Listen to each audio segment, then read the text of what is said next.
Bitcoin blackmailers attempted to steal $25,000 from my dad's E-Trade account. Learn how they tried to do it and how to protect your money.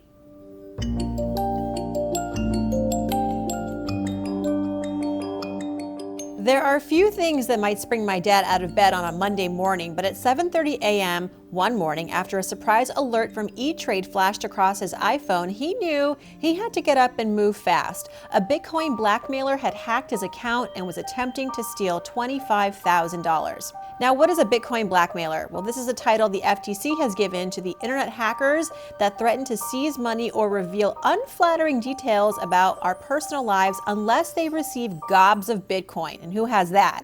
And while the media tends to cover these bad actors when they demand millions in Bitcoin from major companies like Colonial Pipeline, they're also targeting everyday consumers like my dad. Here's how it all played out in my father's case. Specifically, the push message from E-Trade said that his full investment in Apple stock had been sold.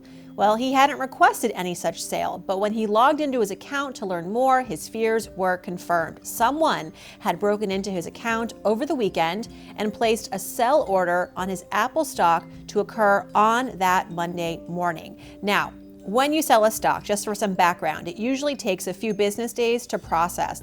The cash from the liquidated stock then appears in your account, and at that point you can transfer it to an external bank or keep it in the account. Luckily, the transaction in my father's account was still pending, and the hacker had yet to establish an account to wire the money out. My father immediately called E-Trade, and the company was able to abort the transaction. But then came some kind of strange emails. The fraudster sent multiple emails to my dad throughout that same day, alluding that he had hacked his account and he wanted more.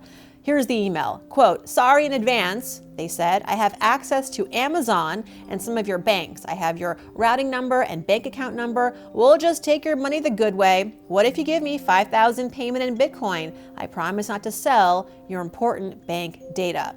The FTC says these types of messages demanding Bitcoin in exchange for not violating your life are on the rise. And now, to avoid falling prey, here are some steps to take. Number one, never ever respond to emails or texts requesting your personal identifying information, including usernames and passwords. These are called phishing scams, and fraudsters send seemingly legit messages asking for personal information, and they're often what lead to financial fraud. Now, you may receive an email that appears to be from your bank or the IRS asking you to click on a link and update your password or log in to retrieve an important message related to your account. Be sure to check the sender's actual email address for the domain to verify the legitimacy, and know that if the IRS or your bank ever needs important information from you, they're not going to email you or text. In my dad's case, he did remember getting an email from Amazon asking him to update details of a recent order. He didn't recognize the order, but you know what? He figured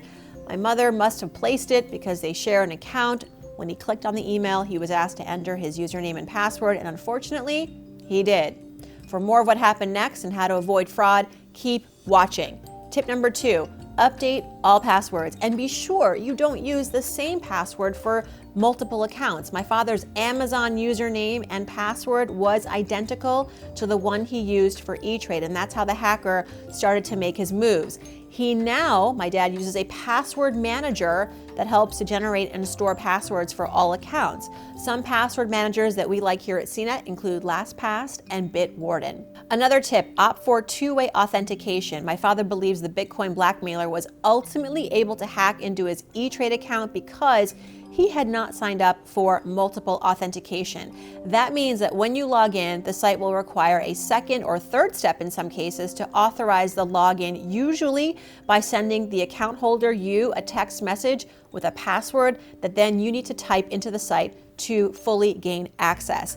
Next tip, call your financial institutions. Now, if you believe your account's been hacked or if you received any cryptic emails from Bitcoin blackmailers, check in with your financial institutions. My dad's first instinct was right, to call E-Trade. That was a wise step. E-Trade then immediately put a stop to the transfer, so the blackmailer was unable to sell any of my dad's money. Later, my dad discovered the financial institution did notify local police and social services.